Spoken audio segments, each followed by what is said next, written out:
ওরে রোহান, তোকে সকালবেলা স্কুল পাঠালাম, তোর হেডমাস্টার আমাকে ফোন দিয়ে বলল আপনার ছোটো ভাই রোহান পড়তে আসে নাই, স্কুলে আসে নাই। স্কুলে যাস না কেন? কি হয়েছিল খুলে বল। ভাই, আমি স্কুল যাইছি, এই শিমুল আমার খাতাটা ছিঁড়ে দিছে। তারপর বলছে যে তোর আর স্কুলে পড়াশোনা করা লাগবে না, তোর পড়াশোনা বাদ।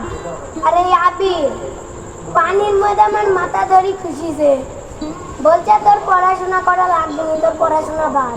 এটা বলবো হ্যাঁ লেগা দেখি তো সেখানে আমি বললো যে সেই পাকা ধইনু ছেলে সব বলে দিবি বড় ভাই, তুমি তো সেখানে আমার কথা শুনলা না। এখন লেখা সামলাও। আমি তো জানছি তুমি ফাঁস করে দেবা। দেখ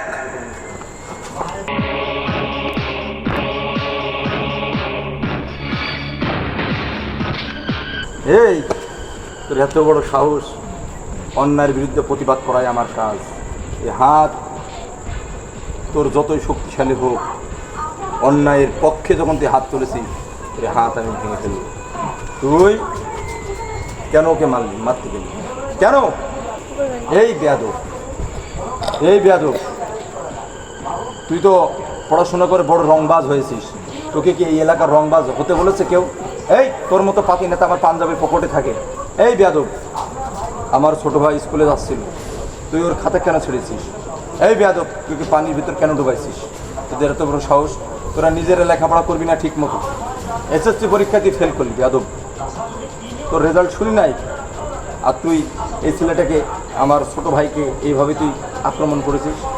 তুই এর গাছে রাম পারিস, ওর গাছে জাম পারিস, অন্যায় করিস, মানুষের সই ধরি জবাইগারি খেয়ে নিস, এইসব যত অন্যায় সব তুই করিস। আর আজকে তো বড় জঘন্য কাজ করেছিস। আবার আমি এখানে দাঁড়িয়ে আছি, আমার সামনে আমার ভাইকে তুই মারতে যাচ্ছিস। আজকে আমি তোর মতো শয়তানদের মেরে আমার হাতটা নষ্ট করবো না। আজকে তোদের মারবে আমার ছোটো ভাই। এই, আমি তোর বড় ভাই আব্দুর রহমান, অন্যায়ের কাছে মাথা নত করি নাই, তুইও করবি না, মনে থাকবে। তোর ওই ছোট্ট হাত দিয়ে শয়তানের দাঁতগুলা ভেঙে দে।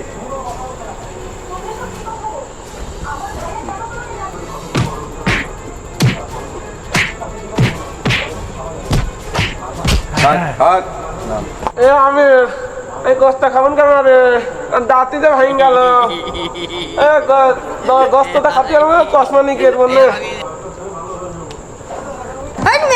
এই তো খবর আমার কোনো লাভ, আমারই খবর তো আপনার ভাই যাবে, আমি গোষ্ঠ করতে পারবো নাকি? তোমার কথা মানে লাভ। ভাই এরকম মতন ক্ষমা করে দাও, এই জীবনে আর ভুল হবে না ভাই, ক্ষমা করে দাও। ঠিক আছে, তোরা তোদের ভুল বুঝতে পেরেছিস। তোরা আজকে ছাত্র মানুষ, সুন্দর করে পড়াশোনা করবি। ভাই আমার দোয়া করতে জানো আমি ভালো হয়ে যাই ভাই। ঠিক আছে, ইনশাল্লাহ তোদের দোয়া করি। সবাই ভালো মতো শুনবি।